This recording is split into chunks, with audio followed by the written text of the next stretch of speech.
Hello बच्चों, let's read the question. The question says partial pressure of O2 and CO2 in atmospheric air as compared to that in alveolar air is. तो इसमें हमें O2 का और CO2 का partial pressure का अलग अलग वो दे रखा है कि किसमें हायर और किसमें लोअर है। तो क्वेश्चन को सॉल्व करने के लिए हमारा जो की कॉन्सेप्ट है वो है pressure gradient. Pressure gradient. Now what do you mean by pressure gradient is, pressure gradient का सीधा सीधा मतलब है प्रेशर डिफरेंस। प्रेशर का डिफरेंस। And due to this pressure difference gases क्या करती हैं? Gases show diffusion process. And diffusion का मतलब है that is movement of any substance. Movement of, यहाँ पे हम गैसेस की बात कर रहे हैं तो गैसेस लिख लो, from high pressure to low pressure, from high pressure to low pressure. अब यहाँ पे हम बात करें एटमॉस्फेरिक प्रेशर की,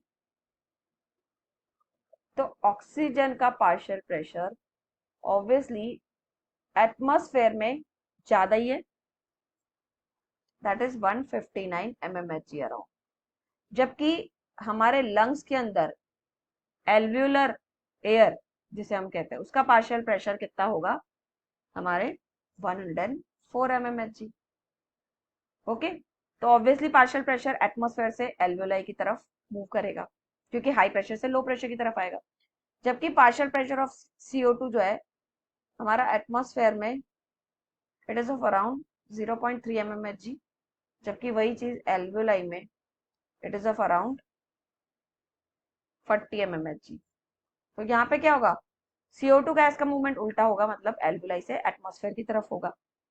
clear?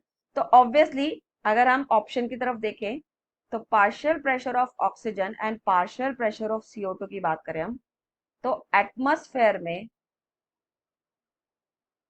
Partial pressure of oxygen obviously क्या है? हायर, एंड CO2 क्या है? Lower as compare to alveoli, as compare to alveoli, right? So the option is, इसमें O2 का हायर होना चाहिए और CO2 का लोअर होना चाहिए। तो यहाँ पे कौन से ऑप्शन में दे रखा है? हमें सिर्फ ए ऑप्शन में, क्योंकि बी में हायर हायर, सी में लोअर लोअर एंड डी में लोअर हायर दे रखा है। So we will go with option A. Okay, so I hope you understood it well. Best of luck.